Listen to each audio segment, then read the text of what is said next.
mom was like, you should make a college list soon. I was like, I'm not going to college for a year and a half. And so I was thinking about what kind of college I wanted to go to.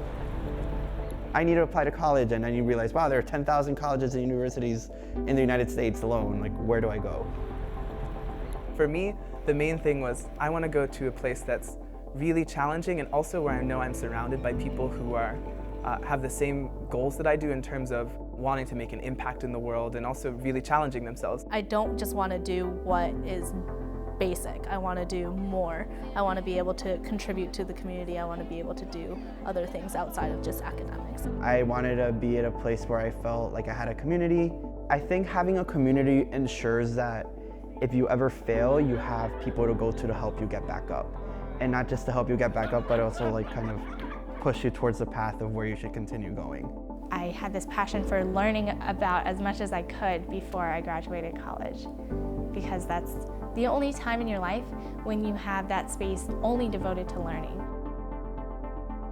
To be honest, it took me a very, very long time to figure out what I was looking for in a school. I knew that I was looking for a school that was close to home, schools that were going to be able to offer like a liberal arts education. I came from a small town, so I was looking for a smaller sort of feel, but also big enough that I would have opportunities to do extracurricular activities or research if I wanted to.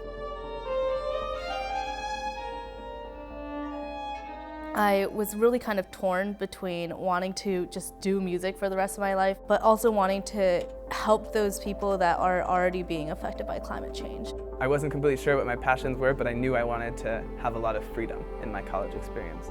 The other thing that I looked at was really strong study abroad programs, because I knew that my education wouldn't be complete without gaining an outside perspective. Obviously, like the financial aid part was a really big help for me, so I wanted to apply to need-based schools. I applied to Bates. They were need blind, and even for international students, which is, pretty hard to find. And, it's interesting because most of the top tier schools are actually the ones that are willing to be need blind. One of the elements that I was also looking for in a school was a strong Christian community, because my faith is very important to me. And maybe it might not even be faith for some people, but I think having that type of community is important for everyone. I think the biggest mistake that some people make is limiting their options before they even apply, saying that, oh, I can't afford this place, or I don't know if I'm smart enough for that place. You'll find out. Apply. If you don't apply, there's no chance you'll be able to get in. I wanted to make sure I had a very well-rounded list of schools. So I applied to 3 reaches, and then 4 probables, and then 3 safeties. I applied early action because I wanted to know, right? And I did end up getting into BARD, so it made me feel a lot better for the rest of my application process. And then from there on, I was able to apply to more reaches. Once I heard back from Stanford that I'd gotten in, I rescinded 3 of my other applications because I was like, okay, there's no way I'd choose that place over Stanford. But there are 4 other places that I thought I still might choose. Going to visit was probably the most important thing that I did during the process, just because every school is going to try to sell you their best points. Everybody's going to say this place offers X, Y, and Z and all that stuff, but you're not really going to get a sense of what the school's really like until you actually get there. Before I visited the colleges, I had 3 final choices, and I decided to visit all 3 in 1 week. And after I got back from the tours, I was very torn. I was scared. What if I don't really want to do music for the rest of my life?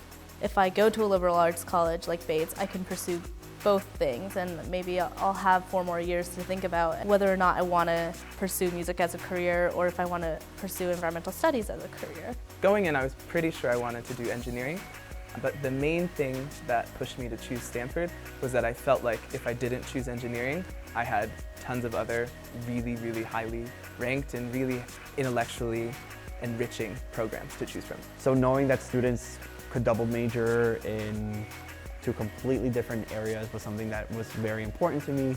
I realized that The great draw of a prestigious university like Stanford is that there are so many opportunities there for you. You can do research with a Nobel Prize winning professor. You can start your own organization. You can do internships.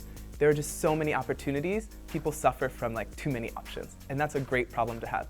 For my other two schools, there was like, I really liked their programs, the people were really nice, and I could see myself here. But I know that when I went to Yale, I came out of it and I was like, this is where I would totally, completely see myself being for the next 4 years. Coming to a new place always brings, especially a new intellectual place where you're there on intellectual rigor, always brings with it some doubts as to whether you belong. Regardless of what college you're at, you'll have times where you think, is this the right place for me? Do I really fit in here? But whenever that would happen, I wouldn't have to think many days or weeks back to think, absolutely it is. I am very happy with Bates. It's allowed me to, learn a lot of things about myself and explore a lot of things, a lot of interests. I have applied to grad schools. I think a lot of my admission to Columbia has to do with my experiences and like what's on my resume, but I think it was also important to them to see that, I've succeeded at a difficult college. Bates doesn't give A's very lightly. Wake Forest has been a great fit for me, and I have loved my decision to go here. Going to Wake first was a great stepping stone, maybe for going to a larger grad school, and I would be okay with that now. And I don't think I would have handled it well as a freshman in college, trying to figure out the transition between high school and college, as well as the transition between a microorganism and like a giant. Despite, how difficult it may be at times, I know that this is the perfect fit for me just because I have been challenged in all sorts of different aspects of my life. I've grown as a person, as a scholar, and in all the ways that I wanted to do that, I know that it was because of my choice of being at the university that I wanted to be in. So I would say that I'm very happy with my choice and that I can't imagine having gone anywhere else.